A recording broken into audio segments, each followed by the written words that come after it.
Halo sob, ketemu lagi sama Mimin di berita terkini MotoGP.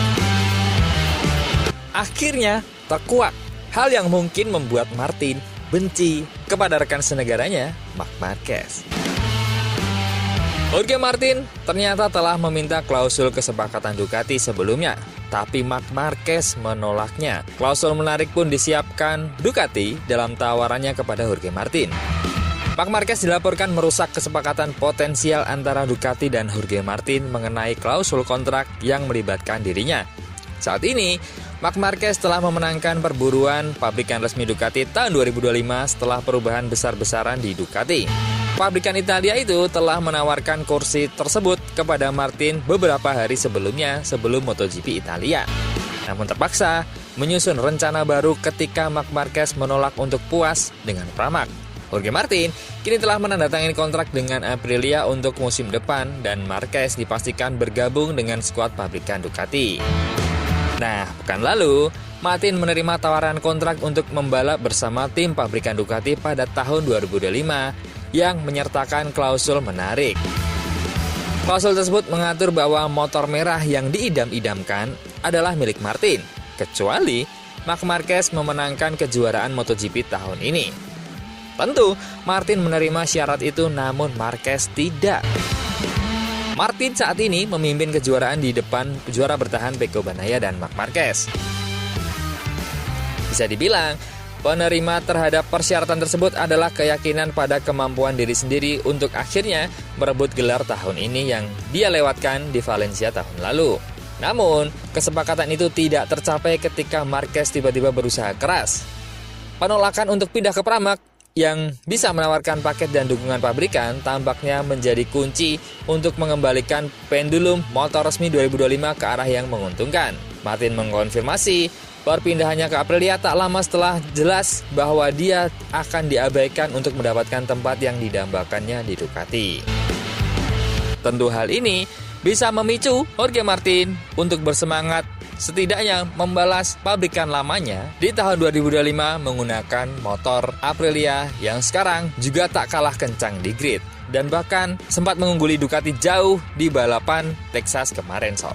Dan apakah dengan penolakan Marc Marquez membuat keretakan hubungan antara Martin dan Marquez? Kalau Martin dan Ducati udah jelas lah ya.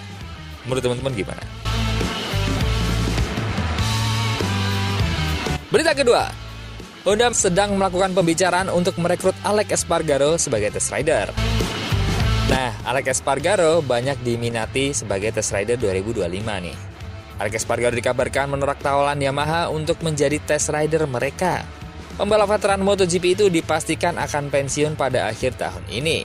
Meskipun dia membiarkan pintu terbuka untuk peran yang berbeda ketika mengumumkan pengunduran dirinya. Dia mengungkapkan bahwa hal itu mungkin tidak akan terjadi di Aprilia.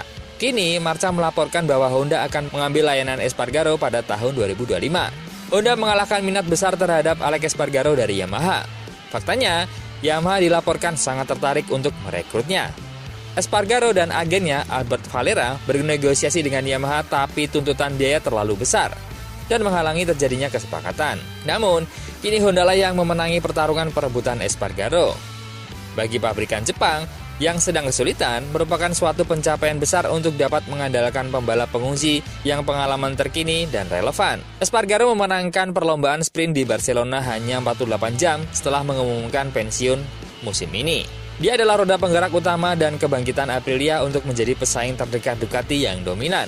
Dan meskipun dia akan menyerahkan motor kesayangannya kepada Jorge Martin musim depan, dia akan menanggapi tantangan yang berbeda dan lebih berat. Proyek Honda di MotoGP masih berada di titik terendah, bahkan setahun setelah Marc Marquez memilih hengkang.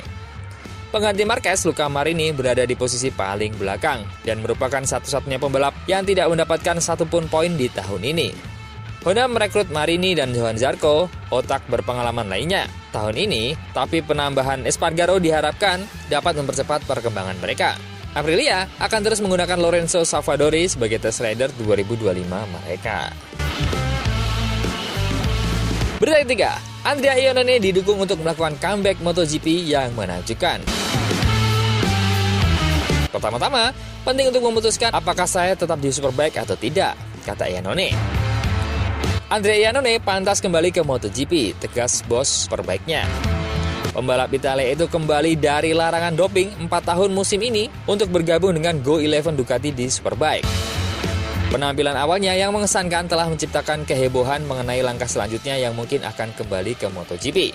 Saya pikir dia adalah pembalap papan atas, kata manajer tim Go11. Andrea adalah pembalap yang sangat bertalenta dan menurut saya dia pantas bertahan di Superbike dengan paket resmi dan juga layak membalap di MotoGP. Saya pikir saat ini dia harus memutuskan apa yang akan dia lakukan di karirnya. Ada opsi untuk tetap di tim, kontraknya berdurasi 1 tahun dengan opsi tahun kedua. Dia harus memutuskan apakah akan menerima opsi tersebut atau tidak. Itu tergantung pada apa yang ingin dia lakukan.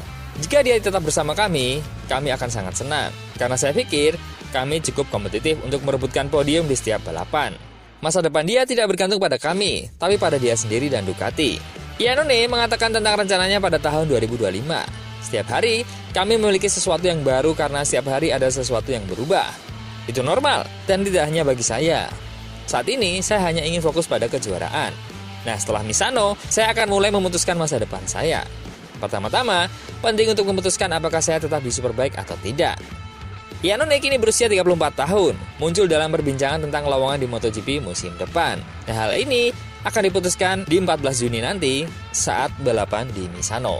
Wow, kalau Iannone balik ke MotoGP, Dovi balik ke MotoGP, dan mereka balapan di Pramac Yamaha, mungkin seru sob. Karena bisa jadi akan menjadi sebuah perbedaan ketika Yamaha sedang tumbuh dan mencoba podium kembali. Menurut teman-teman gimana? Coba komen.